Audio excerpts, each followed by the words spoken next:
बिस्मिल्लाहिर्रहमानिर्रहीम अस्सलाम वालेकुम।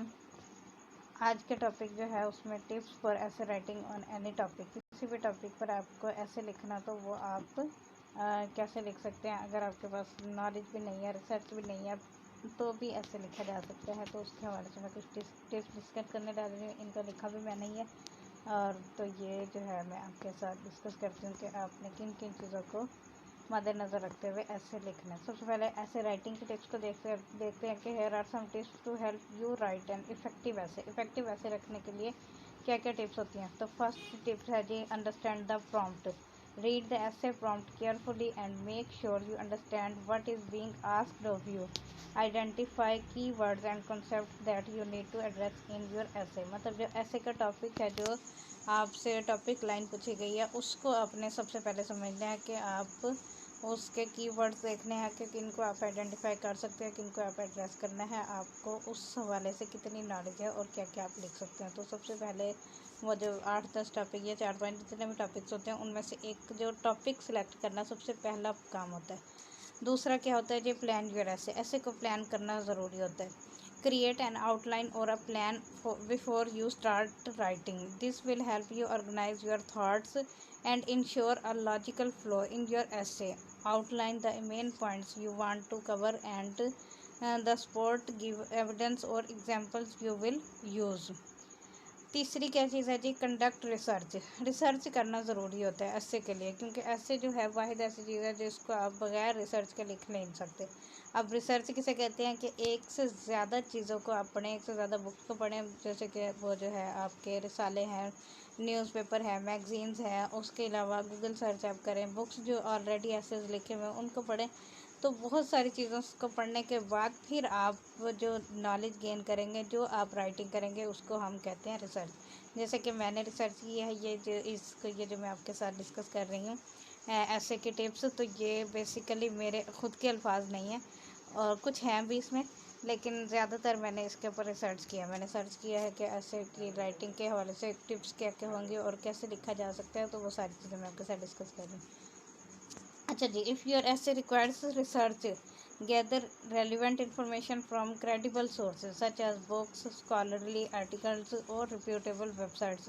Take notes and keep track of your sources for proper referencing. अगली चीज़ क्या है जी, develop thesis statement. Thesis statement लिखनी ज़रूरी होती है। Your thesis statement is the main argument और point you want to make in your essay. It should be clear, concise and specific. Ensure that each paragraph in your essay supports and relates back to your thesis statement. अब बहुत सारे लोगों को thesis statement का नहीं पता होता कि थीसिस स्टेटमेंट क्या होती है। जब भी आप ऐसे के हवाले से सुनेंगे तो हर कोई आपसे कह रहा होता है कि आप थीसिस स्टेटमेंट लिखें, लेकिन कोई भी ये नहीं बता रहा होता है कि थीसिस स्टेटमेंट एक्चुअली होती क्या है। तो थीसिस स्टेटमेंट एक ऐसी स्टेटमेंट है जो कि पूरे के पूरे ऐसे का क्रक्स है बेसिकली, जिसे हम उर्दू में वो खुलासा या मरकज़ी ख्याल कहते हैं, जिसमें पता चले कि आपने पूरे के पूरे ऐसे में क्या चीज़ डिस्कस करनी है, किस टॉपिक के हवाले से आप बात कर रहे हैं, किस चीज़ के सपोर्ट में, आप किस चीज़ के अगेंस्ट में। वो पूरा का पूरे ऐसे को आपने चंद अल्फाज में समराइज़ कर देना है। अब जो थीसिस स्टेटमेंट है वो इंट्रोडक्शन का ही पार्ट होती है, इंट्रोडक्शन के अंदर ही आपने लिखनी होती है। इंट्रोडक्शन के फ़ौरन बाद भी लिखी जा सकती है, और ये कंक्लूजन से डिफरेंट होती है। लोग इसको, बहुत सारे लोग इसको और कंक्लूजन का मिक्स कर देते हैं कि जी कंक्लूजन जो होता है वो भी नतीजा जो एंड में लास्ट में आप लिखते हैं और वही थीसिस स्टेटमेंट होती है। ऐसा नहीं होता। कंक्लूजन होता है जब आपने पूरा सारा लिख दिया तो उसको आप समराइज़ करते हैं कि ये हमने ये चीज़ें अपने ऐसे में डिस्कस की हैं। लेकिन जो थीसिस स्टेटमेंट है वो आप पहले बताते हैं कि आपने ऐसे में कौन सी चीज़ें वो करनी है, उसको आपने क्लियर करना है, कंसाइज करना है और स्पेसिफिक करना है। और ऐसे की जो स्पोर्ट में जो चीज़ें हैं और फिर वो चीज़ें जो आपने थीसिस स्टेटमेंट में लिखी हैं, आप अपने पूरे ऐसे में कहीं भी डिस्कस करेंगे तो वो उसके साथ रिलेट करनी चाहिए। थीसिस स्टेटमेंट से अगेंस्ट आपने कोई भी बात फिर नहीं लिखनी है। अगली चीज़ जो आपने ध्यान रखना है, राइट अ कंपेलिंग इंट्रोडक्शन। अब कंपेलिंग इंट्रोडक्शन से मुराद यह है कि जो पढ़ने वाला है उसको उसमें इंटरेस्ट डेवलप हो। वो पढ़ने के बाद कहे कि जो इंट्रोडक्शन इतना अच्छा लिखा हुआ है तो पूरा ऐसे भी अच्छा ही होगा। Start your essay with an engaging introduction. The hooks the reader and hooks कहते हैं, जिस तरह वो मछली को पकड़ने के लिए हुक लगाया जाता है ना, कि वो उसमें वो उसके हुक में फंस जाती है, कि वो खाने की लालच में आती है। तो इस तरह से ऐसे चेक करने वाले को आपने वो हुक अपने इंट्रोडक्शन में देना है, कि वो एक दफ़ा जब पढ़ना शुरू करे तो वो आगे पढ़ता ही जाए, ना कि इंट्रोडक्शन ही आपका ऐसा हो कि उसका आगे दिल ही ना करे पढ़ने को और वो वहीं पर छोड़ जाए ऐसे को। And provides context for your topic. हाँ, और इंट्रोडक्शन में आपके टॉपिक का कंटेक्स्ट लाजमी होना चाहिए। Include some background information and present your thesis statement. अच्छा, आगे अगली चीज़ जो है, सपोर्ट योर आर्ग्यूमेंट्स। अब आपने आर्ग्यूमेंट्स को सपोर्ट करना है, हर आर्ग्यूमेंट को सपोर्ट करना है। Each paragraph in the body of your essay should focus on a single main point that supports your thesis statement. Provide evidence, examples और logical reasoning to support your arguments. Use proper citations if you are referencing external sources। अब आपने examples ऐसे में जितनी चाहे लिख सकते हैं, लॉजिकल रीजनिंग के बेस पर लिखने चाहिए, आर्गुमेंट्स आप जितने चाहे लिख सकते हैं, लेकिन वो सारे के सारे सपोर्ट कर रहे हो आपकी थीसिस स्टेटमेंट को, आपके टॉपिक के साथ रिलेट कर रहे हो। स्ट्रक्चर योर ऐसे, ऑर्गेनाइज योर ऐसे इनटू क्लियर पैराग्राफ्स। अपने ऐसे को क्लियर पैराग्राफ में ऑर्गेनाइज करना है अपने, with each paragraph focusing on a single idea, और हर पैराग्राफ एक अलग सिंगल आइडिया को फोकस कर रहा हो। Start each paragraph with the topic sentence that introduce the main point of the paragraph. अब टॉपिक सेंटेंस क्या होता है, कि आपने ऐसा सेंटेंस लिखना है, ऐसा जुमला जिससे पूरे पैराग्राफ का एक तरह के वो क्रक्स हो, कि वो पहली लाइन ही पढ़ने से पता चल जाए कि ये पूरा पैराग्राफ किस हवाले से है। अब जैसे कि अभी इस टॉपिक का टॉपिक सेंटेंस, ये जो पैराग्राफ मैं पढ़ रही हूँ, इसका टॉपिक सेंटेंस क्या है, स्ट्रक्चर जो ऐसे। अब इसमें अपने आपको स्ट्रक्चर जो ऐसे पढ़ने से ही समझ आ जाती है कि ये पूरा स्ट्रक्चर, मैंने इसको हाईलाइट इसी वजह से किया ताकि आपको देखने से ही पता चल जाए कि ये इस पैराग्राफ किस हवाले से। अब स्ट्रक्चर से मुराद है कि ऐसे का स्ट्रक्चर, उसका ढांचा किस तरह का होगा, तो वो उसके हवाले से इसमें टिप लिखी हुई है। अब start each paragraph with the topic sentence that introduce the main point of the paragraph. Use transition words और phrases to ensure smooth transitions between paragraph. Transition कहते हैं एक पैराग्राफ से दूसरे पैराग्राफ पर जब आप मूव करते हो तो फिर ट्रांजिशन वर्ड यूज़ होते हैं, मतलब ऐसे वर्ड्स जो कनेक्टिविटी, कोहेजन और कोहेरेंस शो कर रहे हो। ऐसा नहीं होना चाहिए कि बिल्कुल ही पिछले पैराग्राफ का वो जो सर कहीं है और पैर कहीं और है, और दूसरे पैराग्राफ का आप किसी और सिमत में लेके जा लेंगे। इस तरह नहीं होना चाहिए। कनेक्टिविटी जो है वो बहुत ज़रूरी चीज़ है ऐसे में। अगली चीज़ है चीज़, use clear and concise language. अपने लैंग्वेज जो है वो मुख्तसर रखनी है और क्लियर लिखनी है, मतलब बहुत ज़्यादा मुश्किल अल्फाज नहीं लिखने के वो एग्जामिनर को भी ना पता हो कि उनके मीनिंग क्या है। आप सादा अल्फाज लिखें, इजी लिखें, लेकिन मुख्तसर अल्फाज, मतलब कोशिश करें ज़्यादातर वर्ड्स जो सब्सटीट्यूटेड वर्ड्स होते हैं उनका यूज़ आप करें तो वो ज़्यादा बेहतर होता है। Avoid using overly complex language और जार्गन। जार्गन कहते हैं कि ऐसी लैंग्वेज जो कि किसी खास स्पेसिफिक इलाके के हवाले से, या कोई स्पेसिफिक लैंग्वेज जो कि हर किसी को ना पता हो, बड़ी मुश्किल चीज़ होती है, या फिर वो इस टाइप की चीज़ें नहीं लिखनी, that may confuse the reader. Be clear and concise in your writing and use specific examples to illustrate your points. हर पॉइंट को इलस्ट्रेट करने के लिए आप स्पेसिफिक एग्जाम्पल लिख सकते हैं।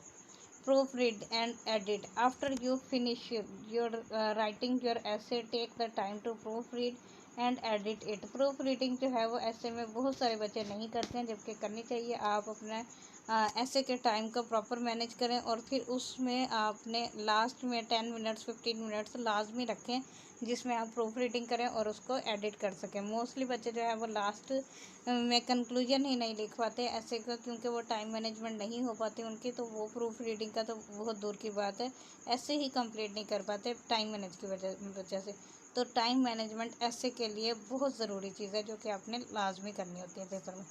किसी भी पेपर की आप तैयारी कर रहे हैं जहाँ पर आप ऐसे लिख रहे हैं या कोई भी और चीज़ लिख रहे हैं, तो टाइम मैनेजमेंट का बहुत ख्याल रखना चाहिए।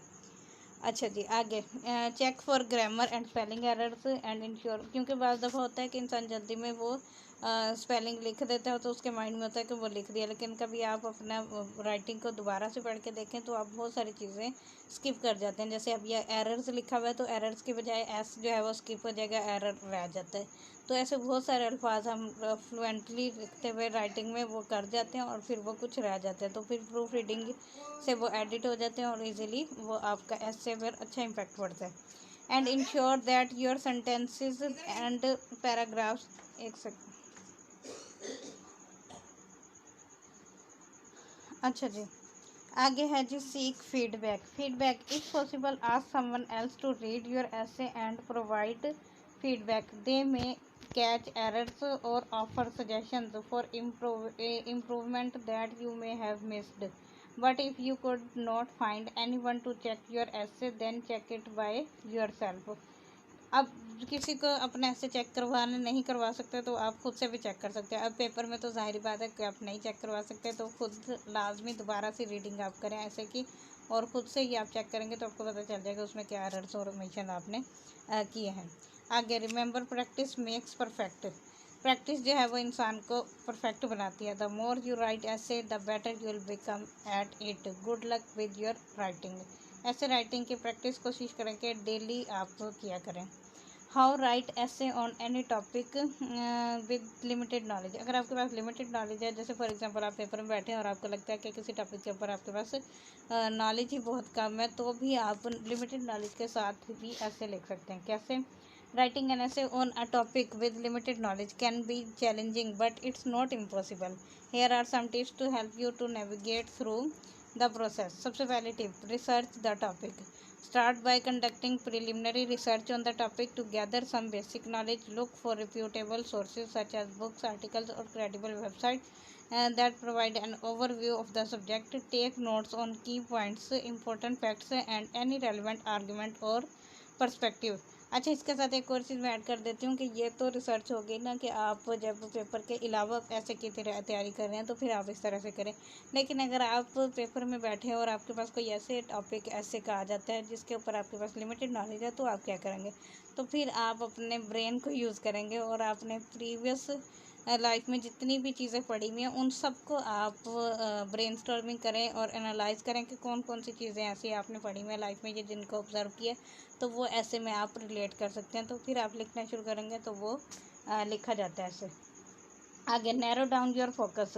When you have limited knowledge, it's important to narrow down the scope of your essay. Choose a specific aspect or angle of the topic that you feel comfort exploring and can gather enough information on this. This will help you maintain focus and depth in your essay. अब अपने ऐसे को narrow down कर लें। Narrow down से मुराद कि आपको जिस हवाले से लिमिटेड नॉलेज है उसी नॉलेज के ऊपर ही आप उस ऐसे को लेके चलें। मज़ीद इर्द गिर्द के और उसके ऐसे के एस्पेक्ट्स ना लिखें जिसके हवाले से आपको पता ही नहीं है कि उसके, क्योंकि एक ऐसे जो है वो आपने एक ही पॉइंट के ऊपर कोई काफ़ी सारे अल्फाज का, जैसे CSS में 2500 अल्फाज कैसे और PMS में 1500 अल्फाज कैसे आपने लिखना होता है, तो वो वर्ड्स जो है आप उसका स्कोप नैरो डाउन कर दें। स्कोप से मुराद वर्ड्स उतने ही लें लेकिन एक ही पहलू को आप डिस्कस कर लें, या एक से ज़्यादा बहुत ज़्यादा पहलुओं को आप डिस्कस कर सकते हैं। लेकिन अगर आपके पास नॉलेज कम है तो फिर आप उसके जो एस्पेक्ट्स हैं उनको भी कम कर दें। आगे, develop a thesis statement. Your thesis statement should reflect your main argument और position on the topic. Even with limited knowledge you can still form an opinion or make a claim based on the information you have gathered. Be clear and concise in stating your thesis. Thesis का मैं already discuss कर चुकी हूँ इसलिए दोबारा अब नहीं कर रही। Utilize your existing knowledge. Even if you have limited knowledge about the specific topic, you likely have some related knowledge or experiences that can you connected to it. Look for connections between what you already know and the topic at hand. Use this existing knowledge to support your arguments or provide examples. अगला है use credible sources selectively. While your research may be limited, make sure you use your sources you have found effectively. Select the most relevant and reliable source to support your points, but cautious of relying too heavily on a single source, and cross-reference information when possible. Focus on analysis and critical thinking. Instead of trying to cover a wide range of information, Focus on analyzing the limited information you have. Develop your critical thinking skills to evaluate the available evidence. Identify strengths and weaknesses in arguments and present thoughtful insights. This will showcase your ability to think critically despite limited knowledge. Acknowledge limitations. Agita Haji, it's essential to acknowledge the limitations of your knowledge and research. Be honest about the extent of your understanding and highlight areas where further research or expertise may be required. This shows intellectual honesty and self awareness. Next, seek alternative perspectives. Even with limited knowledge, try to explore alternative perspectives or counter arguments related to your topic. This demonstrates that you have considered different viewpoints and adds depth to your essay. Revise and edit, ये वही उस तरह दोबारा होगी कि आपने revise लाजमी करें और फिर उसको एडिट करें. अगला फीडबैक फिर सेम वही है. नेक्स्ट है आपके ऐसे टॉपिक्स हैं और कुछ आउटलाइन जो मैंने सर्च किए हैं, जो इम्पोर्टेंट एसेस हैं और उनकी आउटलाइन जो आप इस तरह लिखनी है पेपर में और लिख सकते हैं और इनको भी यूज़ कर सकते हैं. पहला ऐसे टॉपिक है जी, impact of social media on society. ये मोस्ट इम्पोर्टेंट टॉपिक है. ऑलमोस्ट हर ऐसे के पेपर में ये लाजमी पूछा जाता है. सबसे पहले आप इंट्रोडक्शन लिखेंगे, फिर इंट्रोडक्शन के अंदर उसकी definition of social media, statistics on social media usage, कि कितने लोग सोशल मीडिया को यूज़ करते हैं. फिर positive effects of social media, enhanced connectivity and communication, ये इसका पॉजिटिव एस्पेक्ट है. Access to information and education resources. अब negative effects of social media, cyber bullying and online harassment, addiction and mental health issues, social media and politics influence on discourse and activism, spread of misinformation and fake news. Conclusion. अब summary of key points. Reflection on the overall impact of social media, the importance of education in society. अगला topic आ गया, ये introduction, definition of education, historical significance of education, individual benefits of education, acquisition of knowledge and skills, increase job opportunities and earning potential, societal benefits end of education, reduction of poverty and social inequality, promotion of social progress and economic growth, challenges in education, accessibility and affordability issues, educational disparities and inequality. Conclusion. Recap of the importance of education. Call to action for further investment in education. Next topic है climate change and its impact on the environment. Introduction. Definition of climate change, causes and contributors to climate change, environmental consequences of climate change, rising global temperatures and heat waves, increased frequency and intensity of extreme weather events, impacts on ecosystems and biodiversity, loss of habitats and species extinction, disruption of ecological balance, human health and socio-economic effects, health risks from heat stress and air pollution, economic losses and displacement of communities, mitigation and adaptation strategies, transition to renewable energy sources, international cooperation and policy measures. Conclusion. Urgency of addressing climate change, individual and collective actions to mitigate its effects. Remember, these are just outlines or headings to help you structure your essay. You would need to further develop each section by providing supporting evidence, examples, and elaboration on the topics subtopics mentioned. Up again, here are few more outline for issue-based essays. The ethics of genetic engineering, introduction, definition of and scope of genetic engineering, overview of its application and implications, arguments in favor of genetic engineering, potential for medical advancement and disease prevention, improved agricultural practices and food production, ethical concerns and criticism, playing God and tampering with nature, unequal access and socio-economic implications, regulatory framework and guidelines, existing policies and oversight, their need for responsible and transparent practices. Conclusion: balance the benefit and ethical considerations call for going dialogue and ethical decision making. Next topic is the rise of artificial intelligence and its impact on the workforce. Introduction, definition and significance of artificial intelligence (AI).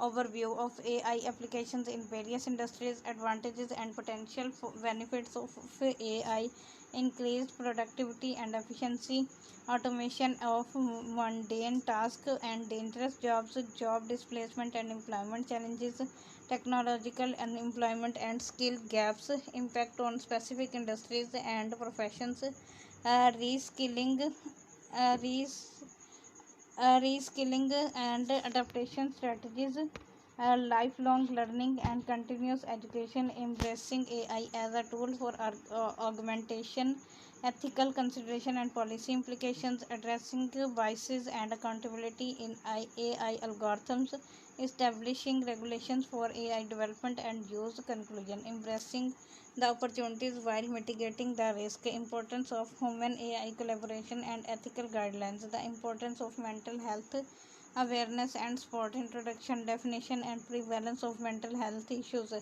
historical perspective on mental health awareness, stigma and barriers to mental health support, societal misconceptions and stereotypes, limited access to affordable and equality care, impact of mental health on individual and society, personal well-being and quality of life, economic cost and productivity loss, promoting mental health awareness and education, public campaigns and stigmatization efforts, integration of mental health into education system, enhancing mental health services and support, increased funding for mental health programs, integration of mental health into primary health care. Conclusion: recognizing mental health as a priority, importance of collective efforts for a mental healthy society. Feel free to choose any of these outlines as a starting point for your essay. Remember to expand on each section with evidence, example, and a well-structured argument. अभी तक के लिए इतना ही, फिर मिलते हैं किसी और हॉट टॉपिक के साथ। Thank you for listening. Allah हाफिज़।